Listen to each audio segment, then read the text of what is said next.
Welcome back, guys, to the Porch Talk Experience podcast. This is going to be the second part of our drop. It was actually the first part of our drop. I'm going to drop two episodes, one episode with me and DJ, the other episode with me and Keon. Those will be coming out a week from each other, but they will be coming out soon. This one will be the Wasteland Review. Shout out to DJ. How you doing today, DJ, bro? What's your intro? What's up, y'all? How y'all doing? We about to review this new album by Brent Faiyaz, Yo, is that really how you say his last name? I have no idea, bro. I just been saying that this whole time, kind of like how people kept calling Black Six Lack, which Yeah. I don't understand why people did that. Like they said Black, but this that man's name. But we about to do that album review, so let's get it popping. Yeah. Great things on. Okay, so let's start off with this. Let's start off with favorite tracks on the album. What's your favorite tracks on the album? What is your favorite undercut? So let's do favorites first that you think are like quote unquote hit material, and then let's do ones that you think are undercuts but you fuck with them. Personally, some of my favorite tracks would be Loose Change, Gravity, All Mine. Okay. And I think who's that guy's name? Casey and Judy? Yeah, those two tracks, yo, fire. What did you like about the tracks protect? Like was it the instrumental? Was the chorus? Whatever. Nah, for those two tracks, for all the tracks that I picked, I'm more of a beat person, so I like to hear a beat that carries on, especially for singers. One that allows them to be melodic when they want to. Right. And those songs, I feel like, allow the artist, Brent Faiyaz, to like use his vocal range and experiment a little bit with his own sounds on those songs. No, I feel that. Cause like, you said Loose Change was one of your favorite songs, right?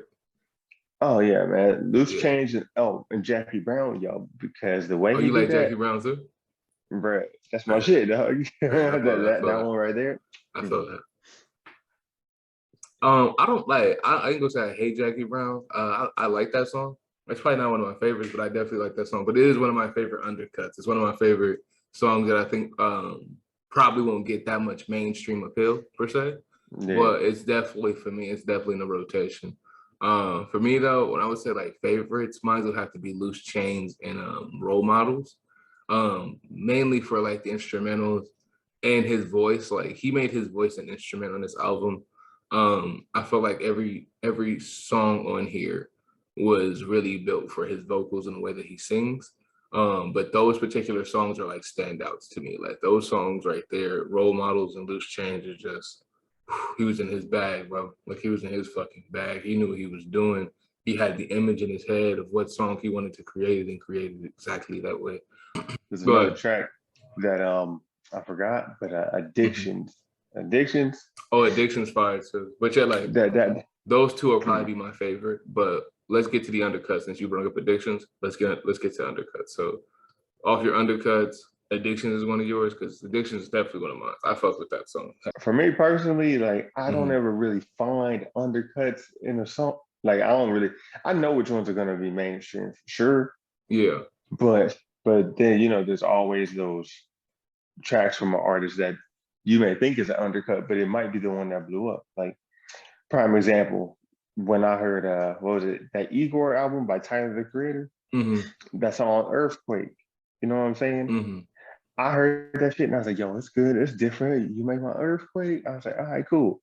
Me listening to the album, I probably would have said that one was an undercut because it didn't sound mainstream. But for that artist, it was a hit and it was an expected sound, so it became a mainstream song. Right. So that's a prime example of so like some undercuts do well, some don't.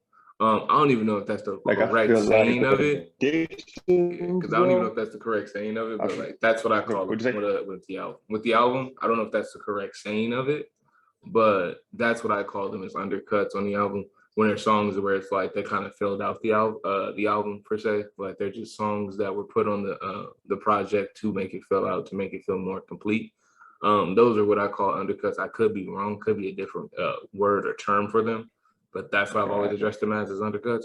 But yeah, like those songs, like I've personally never heard the Igor album from Tyler the Creator, and if I have, it's probably been a minute.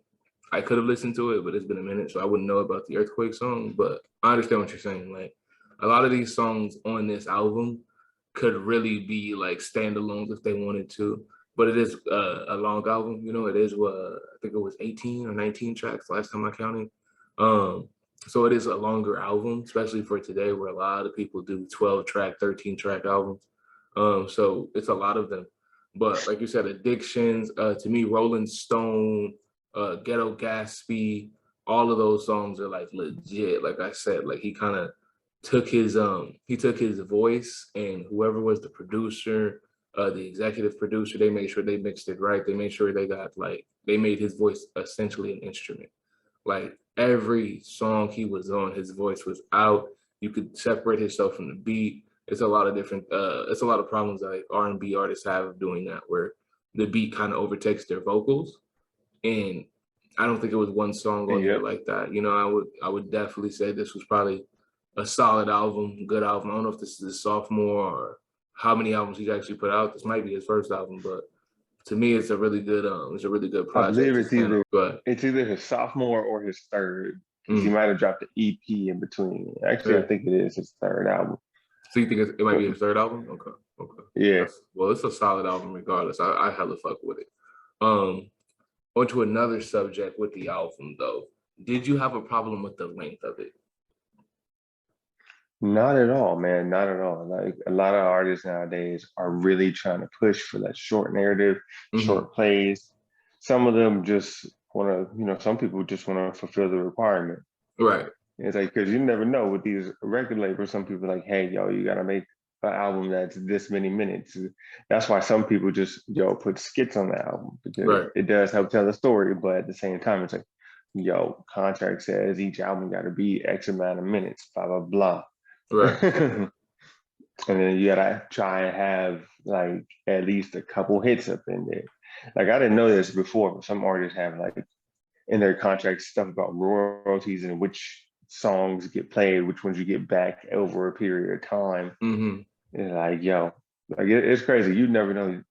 He might have a contract that says, the first 5 songs that you get to go platinum, they got to stay with the company royalties for like Right, 5 years after your contract. So right. I feel like putting in more songs on each one can help him get closer to achieving that goal. So it gets out I of the feel way that. before he starts making so much music to where he blows up and they end up getting his real hits. Right. Now I feel you because I think, like I said before, I think this is a very solid album. I'm gonna wait till the very end to rate the album so we can go over all the material here. I think we went over our favorite tracks, our favorite undercuts, the length of the album. What do you think about the substance? What do you think about the story that he's trying to portray or the story he's trying to tell? So what do you think about that before I give my opinion on it? Oh, hold on, before we move on, I don't think the album is too long. Personally, I like longer albums. I don't mind as long as they're under 20 tracks because it gives me a moment to digest and kind of go through.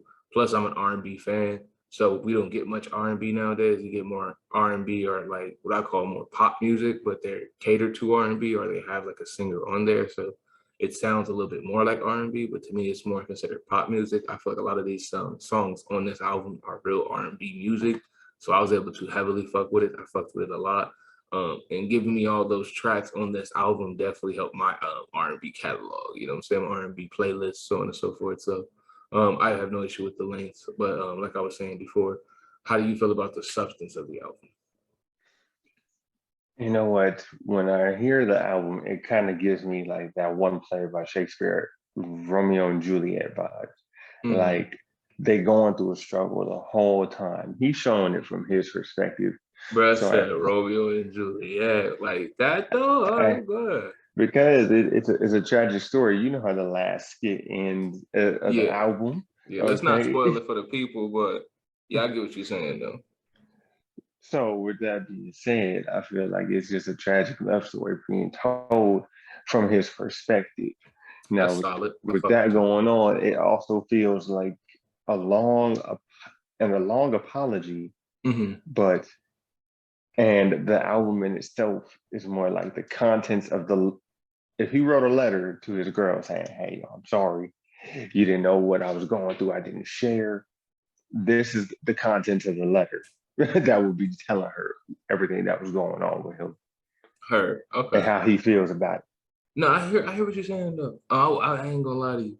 When I was listening to the album, I definitely felt like, a long relationship kind of situation. But I felt like it was more of him kind of showing people like this is the life I've kind of chosen. Like low key on his Future shit, where it's like Future has like these dark melodic beats to show you like, yeah, I know this shit is toxic. I know this shit is bad. I know this shit might not be mentally healthy or whatever the fuck, but it's the life that I've chosen to live. And you know what I'm saying? I'm gonna stand on that. And I feel like with this album, it's kind of on the angle of that. Like for me, a lot of the quote unquote substance I've gotten from this album was mostly that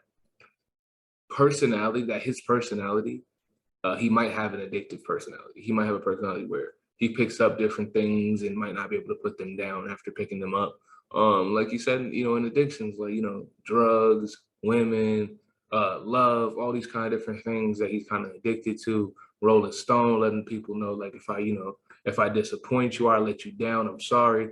It just kind of shows that he's showing like I live a life where I may or may not be responsible for my actions. I live a life where I could be addicted to this drug, addicted to that drug.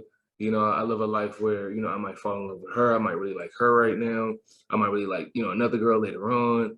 Like, it just seems like his life is a little bit of a mess, but a beautiful picture. You know what I'm saying? Like, because most art It, comes from people that are kind of like damaged, kind of like, a little on the crazier side per se. Not calling him crazy, but just, art itself comes from those kind of people that are very passionate, very, open about their feelings and shit. So it feels like for him with this album, it's him kind of coming out saying like, hey, this is me, bro. Like this is 110% me. It may be toxic, it may be whatever you want to call it, but this is me. And I feel like the skits kind of brung in the situation of the relationship that you were saying yep. earlier. I feel like that relationship that you're talking about is more of him showing like himself, like, damn, look how much I affect other people with the actions that I choose to do. You know what I'm saying? It's kind of like him coming to the realization, oh shit, my fucking actions do have, reactions and definitely affect people in the world. And a lot of people don't know that. Like a lot of people do things on their own volition, thinking, oh, it's not gonna hurt anybody. It's not gonna hurt, it's not gonna hurt anybody if I do this. It's not gonna hurt anybody to do that. But in reality, excuse me, it does. Especially if if you're messing around with women, you mess around with men, you mess around with whatever you do, hearts are involved and people will get affected. So it just kind of showed like I think at the back end of the album, especially, he kind of showed like, wow, like oh shit, let me sit back a little bit and let me kind of see what I'm really doing. So I felt like the first half of the album, I would probably break it down like that. The first half of the album is this is me. I'm proud of myself. Like the last, I would say, second half, or maybe even the last 5 tracks, is him kind of coming like, hold on, wait. Maybe it's some change needed. Maybe it's some, personal development needed for me to become a better person. Yeah, honestly, I agree with that idea about the album totally Hmm. because even though the album is called Wasteland, like I've seen that kind of topic appear in newcomers to the music business and to celebrity business. And I think the real like theme of this album underneath it all, if he would Right. have named this album The Price of Fame, since he has that song Price of Fame, it would have fit because all in all, that is the all-encompassing topic of this album. Because Right. a lot of these artists, when they're starting off, they're talking about money won't change me, and yeah, I'm gonna stay the same, but they don't Right. realize what what that money is because it might not be the money, it might be the fame, it might be the Right. stardom, it might be everything else that comes with it. Right. Because you taking people who before they started doing this were essentially just like me and you and everybody else, Hmm. middle class, upper class, working day citizens, just trying to turn a hobby into something and just doing what they want. Right. And then going from that overnight, you've seen it with Chris Brown, you've seen it with Justin Bieber, you've seen it with Future, where they talk about the price of fame and how it gets to them, Hmm. how they love these addictions and how Exactly. they weren't ready for it. Even on Kendrick's new album, he was Hmm. talking about we grieve different. How he was spending money on cars, buying 2 houses, this and that, and it's like, Hmm. yo, before he wasn't able to do that. Before he wasn't dealing with those struggles of the conditions that were gonna make him be in the situations where it's like, yo, am I gonna cheat? Yo, Right. this Put girl him so in, hard, yeah, and put his him in them situations that he never thought he would be in. Yeah, no, I get you. I get you. It's like that's something I definitely got from the album right there. It's like exactly. I think that's like his realization of realizing like, oh shit, like this shit is real. Like that's why, like, even though I don't condone cheating anyway, because I feel like any man could, stand on his 10 toes and not have to cheat on his woman if that's what, if he really appreciates and respects their relationship. At the same time, I understand the fucking stress of dealing with, all these women rated from whatever you want to rate them, coming at you, throwing it at you, whatever you want to call it, and you have to, deal with that on a day-to-day basis. Like that shit has to be difficult. Dealing with money, dealing with people that you probably were friends with for years, saying you switched up on them because now you're successful. You like, Mhm. Kendrick Lamar a little bit, like when he was saying like, his friends still dying, like they still in Compton, they still in the same situation they were before. Like, yeah, I have millions of dollars, but they don't. You know what I'm saying? It's like looking at that realization is like, fuck, like I still go home to fucking funerals though. You know what I'm saying? But Brent Faiyaz, like per se, like he still go home to an empty house to me. Like it's still like it still feels like that. It still feels like when he goes home, he's more terrified of going home than anything else. Cause it's like when you go home, you have to be in those walls by yourself. I could be wrong.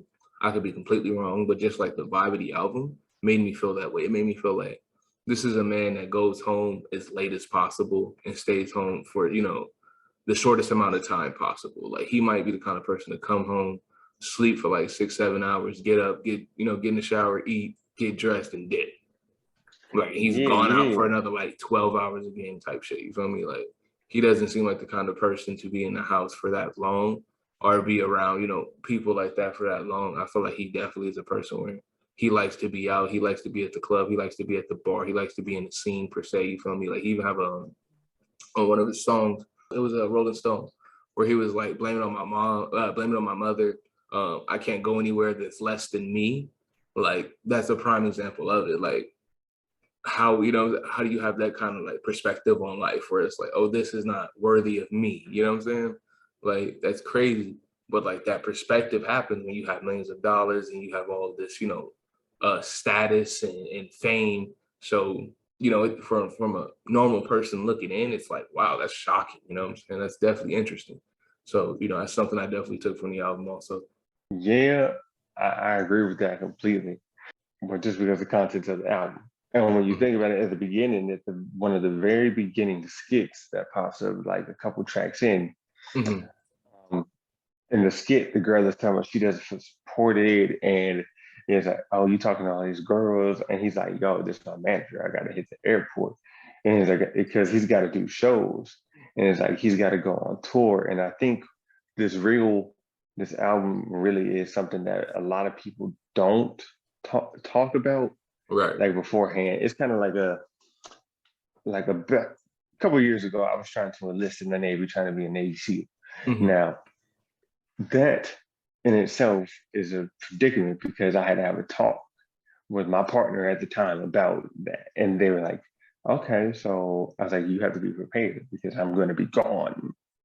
Like, and you can either move with me or I did explain to them that I was going to be gone for a while. They could, if they couldn't handle that, they could come with or not. And I think a lot of people don't understand those kind of situations, what you're really getting into. Like when someone Right. says, "Hey, I'm joining the military," and it's like, okay, well, they're thinking, "Oh, you're gonna go to boot camp, probably get stationed back here." I see a lot of other people who get their partner stationed with them and they don't move at all. It's like, Right. okay, but what happens when they do? Right. And a lot of people don't realize that. Like, I know a lot of people kind of like with the whole Travis Scott and Kylie Jenner thing, how in one of the interviews, she was like, I don't really listen to his music. Right. So it was like, okay, so if you don't really listen to his music, or if you listen to it and think he's great, but didn't even think he was that popular, Right. you're not ready for the fact that, hey, yo, this man's going to have a sold out tour. Right. He's going to be gone for 3, 4, 6 months. You won't even know that, like, hey, yo, he's not just doing a US tour. He's going to do US, and then right after US, he's doing international. Right. People don't think about that, and they gotta. deal with it, right? So, and a lot of people don't understand what that entails when you Right. sign up to be an artist or a celebrity. Like no one's ready for the fame to hit. Some Right. people's partners aren't even ready for the cameras to start coming up. Like, hey, who are you? Are Exactly. are you Brent Faiyaz's girl? Are you Future's girl? This and that. And it's like, yo, a lot of people just aren't ready for it. Like even um Justin Bieber did a whole comedy roast where people came up and roasted him. But the premise of this comedy roast was the fact that he needed to show some humility to the people because this man was thrown into a world that he didn't understand and wasn't prepared Facts. for, not him or his partners. Facts. And I feel like that is, in the end of the day, one of the reasons why he made this album and why a lot of artists end up having a similar issue in this area Mm-hmm. because no one's ready for it. Because Because how do you prepare for this, bro? Like, how do you because prepare to be a millionaire yeah, and have people wanting you all the time? And come how do you on. prepare for the fact that you're gonna get all that and everything you ever wanted, where Exactly. your whole class system changes, but Exactly. also you got to deal with the fact that you're gonna be away from home. Your Exactly. girl's gonna be left at home. Like They it's gotta no they gotta deal with that. They gonna see tabloids about you and facts. everything all over the place. Facts. Like, how do you deal with that? How do you go about your day when you used to take a piss and use the bathroom by yourself, no one bothered you? Now, when you're in the bathroom, bro, you have to have 3 security guards around you and shit to take a fucking piss. Like, depending on where you're at, you can't walk down the street no more. Like, to me, still to this day, I wonder how do they go grocery shopping? How do they go to the mall? Shit like that. Like, I understand some do it just for like flexing material. Like, oh yeah, I'll go to the mall, go, you know, and make a crowd of people happy. You know what I'm saying? But at the same time, there's some people that just want to go there and buy some fucking socks, bro. You know what I'm saying? Or buy whatever they need. Go to the grocery store and buy some fucking vegetables or some shit. And it's like you can't do that now. Like it's kind of impossible for you to do that. Yeah. So it's like it's crazy when you see that perspective. It's like, damn, you woke up one day and yes, you accomplished your dreams per se. At the same time, you have to pay the price. You know what I'm saying? And the price of fame is very steep depending on who you are. So that's definitely something I got from the album. But let's get to the end of this. You know, we about to wrap it up soon. But It's let's get real to our crazy ratings though. on the album. Exactly. That is a real crazy perspective. Let's get to the rating of this album. What do you rate it? I would say for this album itself, Mm-hmm. honestly, I'm gonna give it a 8 out of 10, and I'm gonna give it an eight Eight out out of of 10. ten Okay. just for the simple fact that there are like two songs. Can't remember them offhand, but there are like two songs where after I gave it like a third listen to, and like in rotation, I was just like, yo, these two right here, I just skip these. I don't need these. Like these didn't need to be here for me. Right. and in my perspective, I was just like, it's that didn't really matter. They Right. do, they tell Okay. a story, but it was feeling like it didn't really fit with the flow of the album. But No, I feel you. overall, the piece itself was greatly executed, and I love the fact that when new and upcoming artists come through, he's got some good names up here featuring with him. You see, Mm-hmm. you got Drake, you see, he's got Tyler the Creator. But I love the fact that he put on these new people on this album, Right. doing choruses, doing features with them. The one thing I hate about when artists do features with this is the fact that some of these artists may be great, but when am I going to hear do music for them? Because now you done made me a fan of them. No, I But feel you. overall, he did his thing with that because he picked the right people. So No, I feel that. overall, I think it's an 8 out of 10 because he got the right people Okay. on the track Okay. to No, I mix definitely with feel him that. No, to get the point across. I respect you on that 8 out of 10. Me personally, I'd probably rate it as 7 out of 10, 7.5 out of 10, maybe somewhere around there. I definitely fuck with the songs. For me, it was like the songs that hit, and the songs that didn't hit.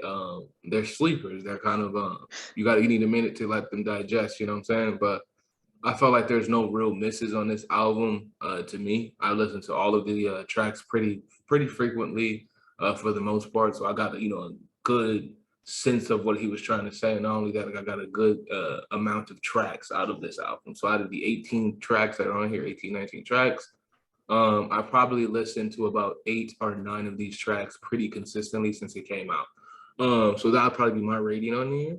But you guys, I'm gonna let you guys know we're gonna get out of here soon. No, we're actually gonna get out of here right now. But I did want to let you guys know before we got out of here that this channel will be bringing reactions, and we'll be doing a few other different kind of content dropping soon. They're in the works right now, where it's going to be me, DJ, Keon, and some other people like Brian.